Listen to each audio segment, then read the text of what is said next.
you need to be accountable. Everyone is accountable. Yes, he mentioned the books. I'm telling you guys, those books, we take them seriously. Yes. Before the 5th, we're here, and I have to account on how every single penny was spent. And there should be a budget. For example, if it is groceries and we put a certain amount, it should not exceed. Otherwise, if it exceeds, we are going to have an issue. It has to be, everyone protects their department. And sometimes actually we even borrow from each other. But the overall, we are all winners, and we are all accountable to this marriage and to the finances of this family. Absolutely. And this has worked very well for us, and it keeps us in check. Hello, hello, hello, amazing people. Hi guys. Welcome and welcome back to Nyaga's World. Today we're going to talk about money. But before we do that, as you know, some of you who are already our subscribers, you know that we are celebrating 20 years now and still counting. Yay! Yay! We thank God for that, and we're so grateful. Money is one of those things that really can cause friction in a marriage, and eventually people end up breaking up. So money is part of us, is part of our operations in a marriage, so we need to have that conversation.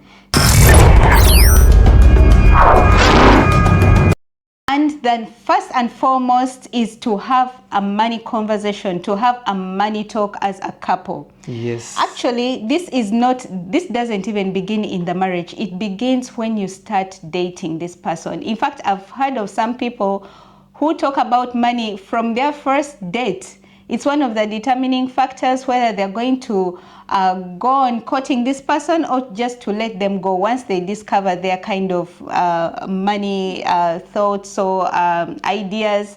It either puts them off or encourages them to go ahead and date this person. So money is really a critical conversation to have. So in marriage, you need to come together, because marriage is about oneness. You know, it's not him or her, but you're coming together to move this thing called marriage. So when it comes to finances, you need to intentionally have a money talk.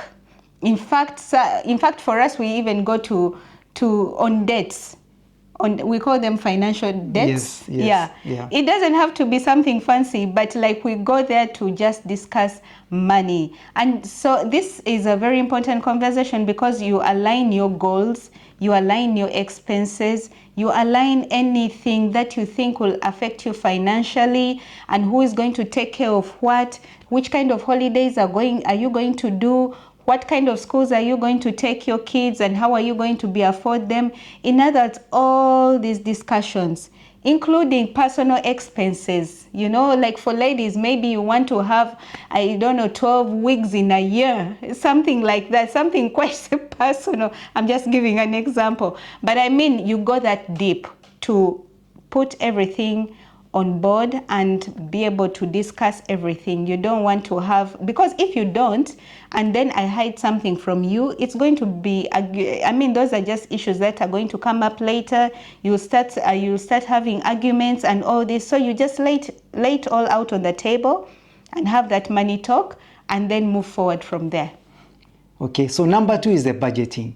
Budgeting, it's very much important. Absolutely. And operating without budgeting, you're really in for many marital issues, believe you me. Why? Because you'll find that she earns her salary and I earn my salary, and then we spend as, the way we both of us wish. And then what comes at the end? It will be conflict, because maybe the fees were supposed to be paid, or the rent was supposed to be paid, or maybe she has finished the money. Yeah, she has overspent the money she was supposed to spend. And budgeting is very much important, whereby you start budgeting from the rent, and then your groceries, if you have kids, you budget the kids. Yeah. What is it called? The outings, or you can say holidays. Yeah. All those things should be in a budget. And one thing that you never go to a supermarket without a list.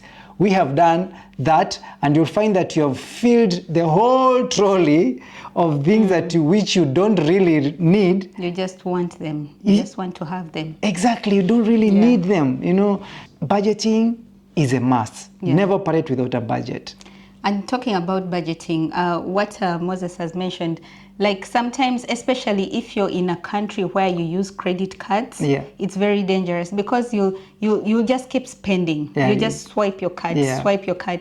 Then when the bank statement is there, you're like, where did this money go? Did I spend this much? And you're like surprised, and yet the income is not able to take care of those expenses. So that's really important. And maybe to add to that, when you have budgeting, you also do the financial planning for your goals, for the family goals. For instance, like if you want to invest, how do you want to invest? Or if you want to do a certain project, how do you plan for that? How do you save for that? If it is holidays, how much percentage are you going to allocate for that particular venture? So you all break it down, because at the end of it all, you need to plan even ahead to your retirement. So planning and budgeting is very, very important as a couple, and it has really helped us, honey. Yes, actually, this budgeting, it's a video on its own. It can be done on a video of its own, because like Doris has said something very important, that the more you stay together, or the more you're married, is the more you need to plan for your retirement. Is the more you need to have a plan for investment, because remember, you're not going to be employed the rest of your life, So you need to have a budget in a way that some of the money that you work for is not all used on the groceries and all. You have a saving method in which you're able to allocate every month's salary, as a what? To allocate. To save. Okay? I think most of you know about the 50-20-30 rule, in which you save at least 30% of your earnings. Yeah. Exactly. So budgeting, guys, is really important, and it has really helped us. And so that leads us to the next point about who manages the money. Yes. Who do you think should manage the money? We both manage the money. Guys, tell us what you think. Do you think it is the person who is more stingy, as in who is more into a saver, or the spender? Or, because some couples really struggle with this. There's that spender who is like a chronic spender, and it's hard to control them. And then you have the saver who is really struggling to save the money, but the spender keeps spending the money which the saver is trying to save. Marriage is about oneness, when two people come together and become one.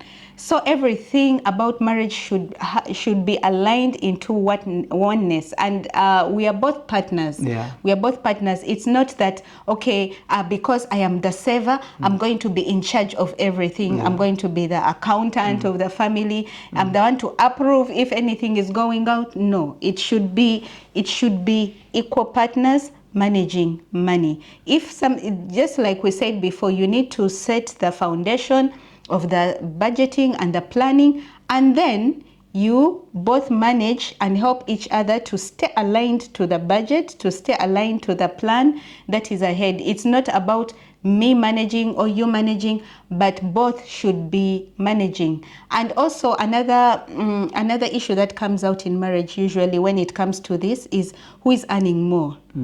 If I'm earning more, then I'm the one who has an upper hand into managing finances. Guys, that is totally so wrong. And this can really put so much stress on a marriage. Even if one of the partners is not earning, maybe it's a stay-home mom who decided to take care of the children. That doesn't mean that she doesn't have a say when it comes to managing finances. She equally has a say. If it's a stay-home dad, or one of you lost the job, it shouldn't even be a point of discussion. It is our money, our children, our car, our house, everything is ours. So guys, please eliminate the word my when it comes to money. Yes, you earn the money, but this is a marriage, so everything is our money.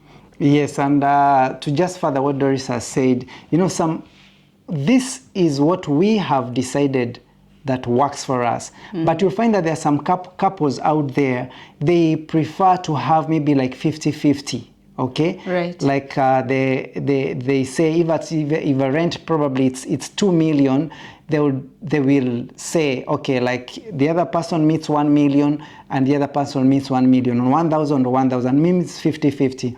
So some couples find it's easier for them to do it that way. So we are saying what has worked for us, because I have listened to some couples who have this, they do it on a 50-50 and it is okay for them. When they go to the restaurant, this couple will pay for this time and the other couple will pay for the next time. So it works for them. So it's not one size fits all, but according to the Bible, it says that when we come together and get married, we become what? One. We become one. Okay, moving to our next point. It is always very important. Doris spoke about partnership. Okay, we are partners. We are teammates. We need to value each other when it comes to opinions, when it comes to making decisions. We need to value each other. Just imagine when you don't feel valued. You feel a partner can even shut down, can stop talking because the partner feels that he's not respected. Whenever probably she tries to bring up an idea of how we should maybe save for a holiday. My wife, she's very good in that. She's very into holidays, Says that's my strength. It's always my top priority. So whenever she comes to discuss with me of our next holiday, and she suggests on this place, I should not tell her not to speak about it or maybe answer her rudely, because that will make her, every time she feels she should suggest something, she says, there's no point. She doesn't feel valued, and this leads her into shutting down, So I should not fight my team. In a football team or any sports game, you need to work as a team. And when it comes to marriage, it's the same thing. We are a team. We are a team. We are partners. So we cannot fight our partnership. We need to support each other. Whenever she brings up idea, I support. Whenever I bring up my idea, she supports me. And that's how you become strong and you grow strong, and even making decisions become easy. So guys, moving on to another point that we need to avoid, another practice that we need to avoid in marriage when it comes to finances, and that is being secretive. Being secretive in finances. Red flag. Yes, that's a red flag. That is because actually being secretive is about trust. It's about respect.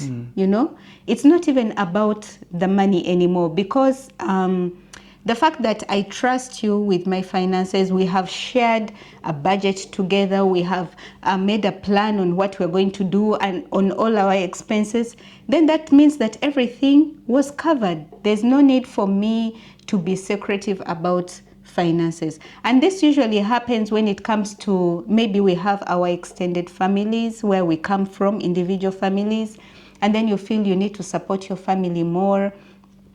And maybe it's something your other partner is not supporting as well, and then you feel you need to do it on your own. Maybe you receive a bonus that you don't even share.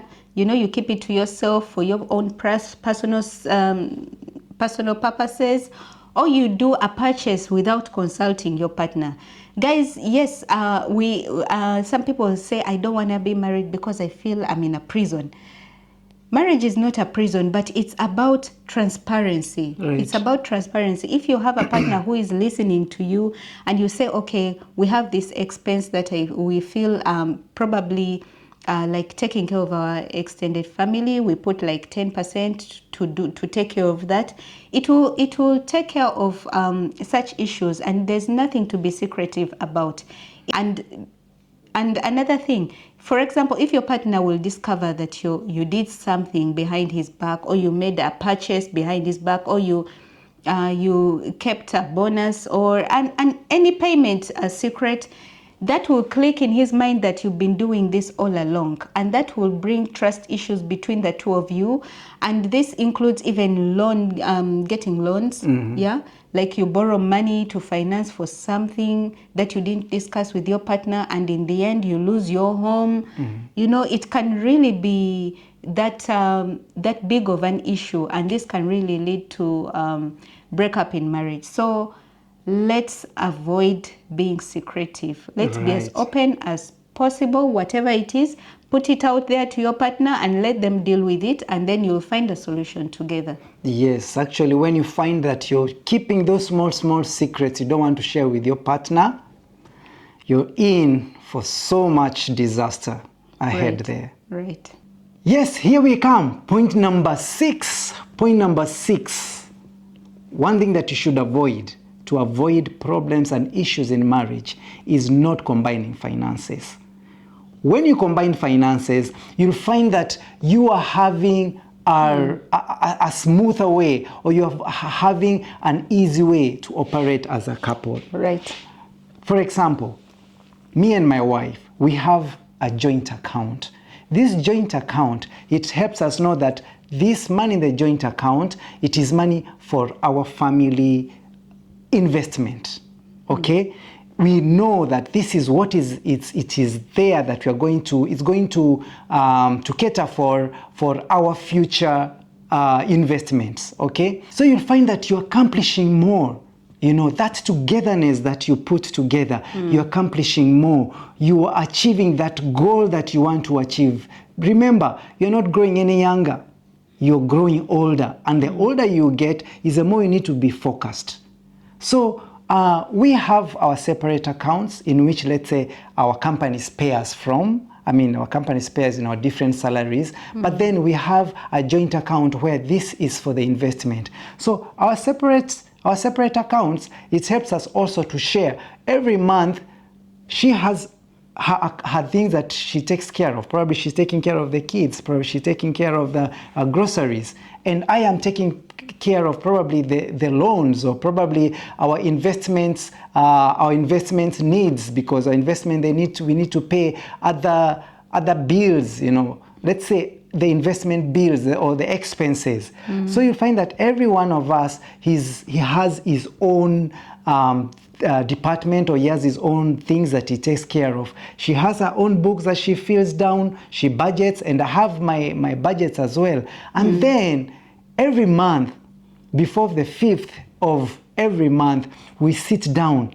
As a must. Yes, and we share. Okay, how is your department doing? And how is my department doing? Remember, this is togetherness. This is joining our expenses together so that we can, you know, we can look ahead. We can plan for the future, you know. So this helps us, this togetherness helps us to be able to avoid conflicts. She brings her book, I bring my book, we check, she checks my book, I check her book. Bank statements. We are both answerable. If there are loans to close, which loan should we close? Or if at all we need to take a loan, which loan should we take? Or should we not take a loan at all? So it's a matter of having a combined mind, you know? Like I said before, some couples choose to operate 50-50. Some couples have got their different ways how they operate. That works for them. But to avoid conflicts, it's always to be in the same page. Remember, the Bible says that she comes from her parents, I come from my parents, and we come together and As be one. Okay, so we operate our family on this principle. Exactly. And maybe to add on that, sometimes a couple may not find it necessary to have a joint account. Yeah. But for me, for us, the bottom line should be accountability. Right. Yeah.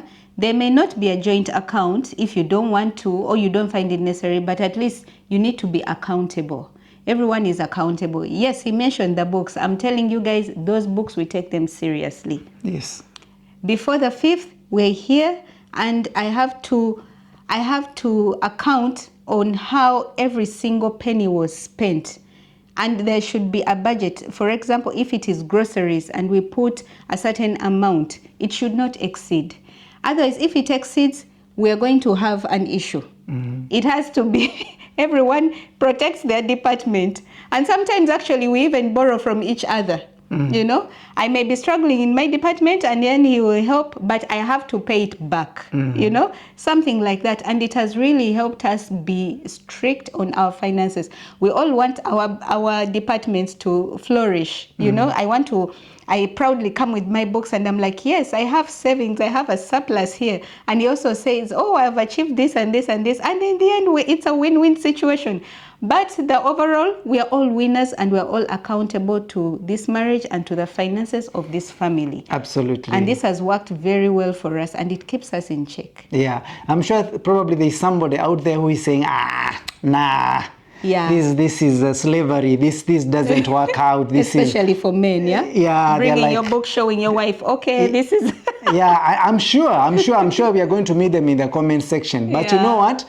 Everybody is answerable to his own family. Yes. You know, at the end of the day, I have to find what works in my family, and you have to work to see what works in your family. Yeah. This has brought us united. This has reduced conflicts when it comes to managing our finances. Yes, and this is one of the things we've learned along the way. Right. So guys, we are coming to our grand finale. Our grand finale is spending quality time together. If you don't spend quality time together, that is a financial issue. Not only just enjoying, but it creates a very comfortable space to share finances. Got it. Yeah? Yeah. When you're there, in fact, most of the time, when we're sitting on a date or anything, do you realize that we're talking about money? Yeah, finances, our investment, our we're talking dreams. about that investment, the investment, what are we gonna do? Yeah, we're like, oh, I think we should change that plan. We should do this or do that. Most of these conversations, by the way, happen when we go out and talk about this. Because it is important that you realize that marriage is in for the long term. You're in for the long time. Yeah. So you need to build a good connection with your partner, because you're growing, you have growing kids, you have growing family, you have growing investments. I mean, maybe you've already invested into big things like property and bonds and all this. You have a lot going on. Can you imagine after putting in so much and then you divorce? Yeah, it's really painful. I mean, it's nice to build this empire of yours together, this family. I mean, to grow together in general. So you need to protect it by spending quality time, investing into each other, strengthening your bond, and being even more creative on how you're going to retire. You're going to, take care of your grandkids. Right. You have all these dreams. But then if you're not connected, guys, these dreams won't come to a reality. True. So that means, and you know how much money divorce can cost. Yes. Some people lose everything they have just from a single divorce. And it's painful. Yes. So why not just spend quality time together and grow together as a family, and even grow more finances together instead of losing, right? Absolutely. Exactly, guys. So that brings us to the end of this video. We didn't want to keep it too long, but I'm sure there are a number that you have, a number of points that you have or you've learned along the way in your marriage or in your experiences. Please share them with us. Yes. So that we can be able to learn from each other. But marriage is a precious, precious gift from God, and we need to make it intentional to keep it thriving. Absolutely. Yes, guys. Yeah. So this brings us to the end of this video, and please go ahead and like, subscribe, share to all your friends. And yes, we would like to engage in the comment section. Let us know what you think about this. Yes, and if you have any other subject, any other topic that you'd want us to talk about, or you want to ask us questions, please let us know so that we can be able to address, we can be able to answer your queries, and we are here to help in case you need any help. Yes, let's learn together, let's grow together. Yes. So thank you so much for watching this video. Until the next one. Ciao, Bye-bye. ciao.